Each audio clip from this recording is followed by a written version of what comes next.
I think what the DOE and these higher people who kind of make the curriculum had in mind.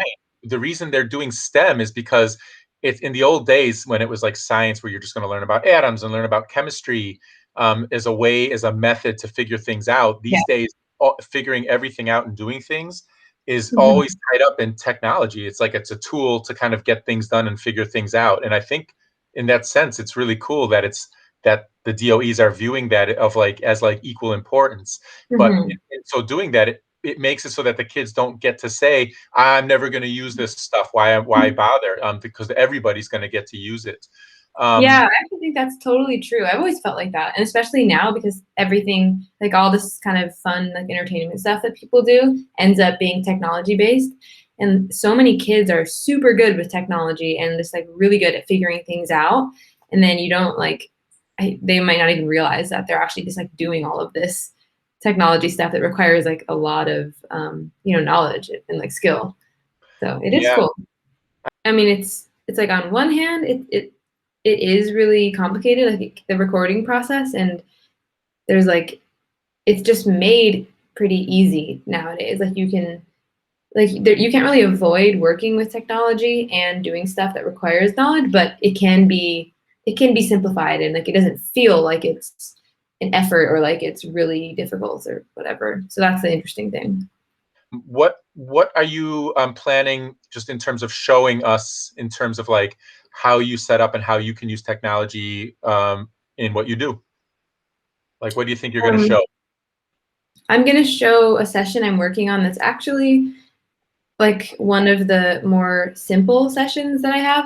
A lot of mine have like 60 tracks or something. Like when I'm working on songs, they'll have 60 different tracks that are a mixture of, vocal tracks that are recorded here in my home, and then also MIDI instruments, which are recorded just like directly. The data is like directly through the computer.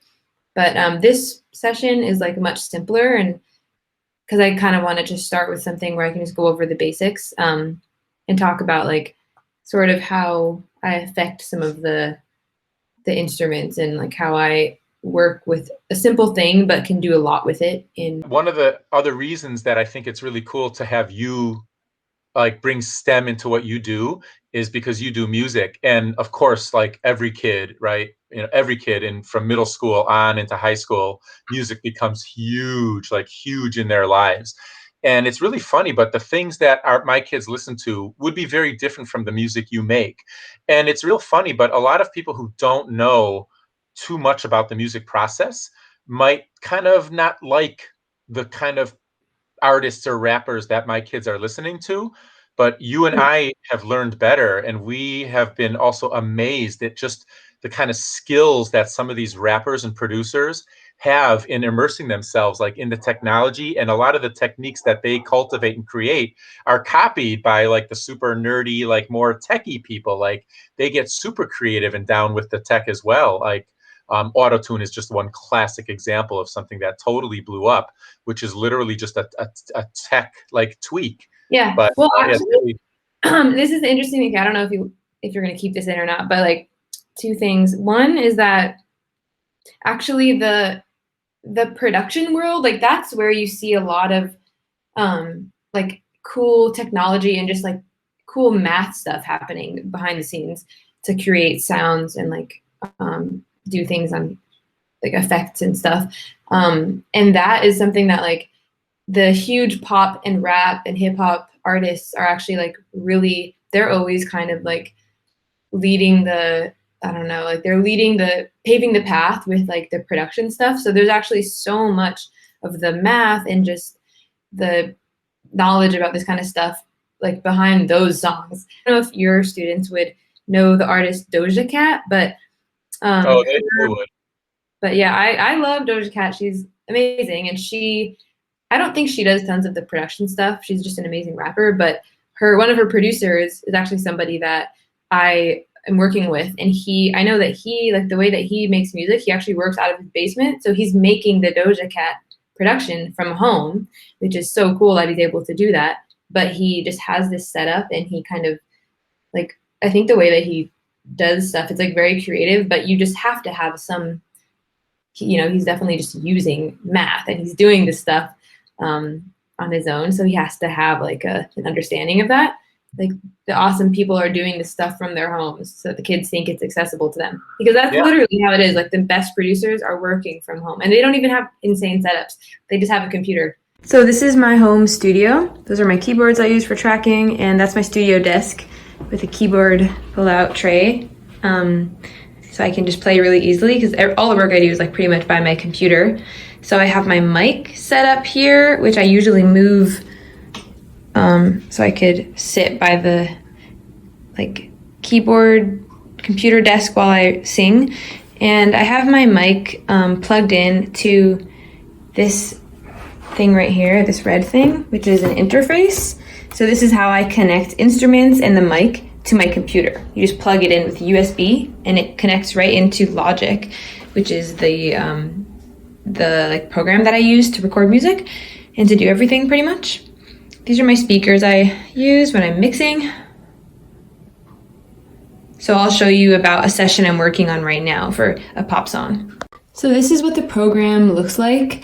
Basically, each one of these things are different tracks, so you can make it bigger so you can see it.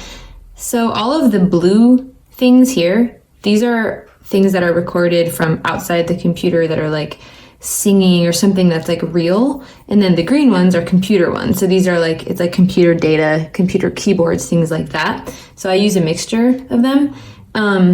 So yeah, like this is like a vocal track that I have. This is actually my sister's voice. And I'll show you how it sounds in the song because I put some effects on it, which you can see over here to make it sound. I'll show you what it sounds like without the effects and with. So this is the song. I just need a way. I just need a door to open. What does it feel like the more that I put in the less I get? So this is what it sounds like without the effects. Like this. I'm going to solo the track so you only hear it. So what does it feel like the more that I put in the less I get?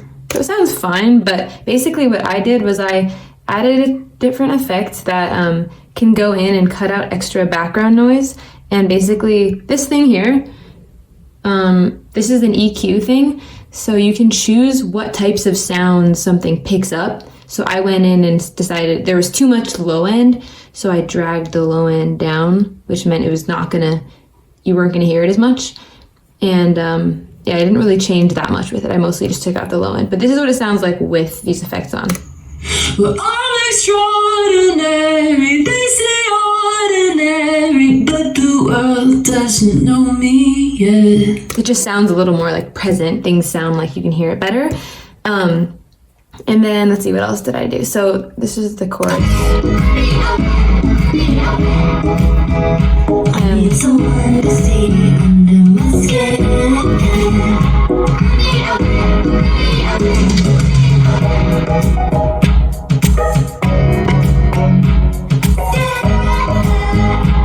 So right now I'm gonna play this synth sound that I set up.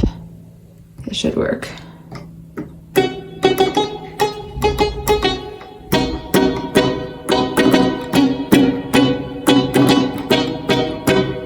And I can even play, this is kind of weird if I'm holding the phone, but I can play it to the song just to hear what it sounds like.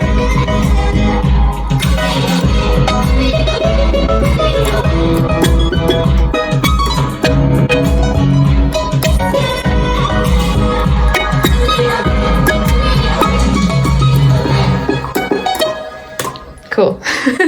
All right, so that is my home studio. Woohoo!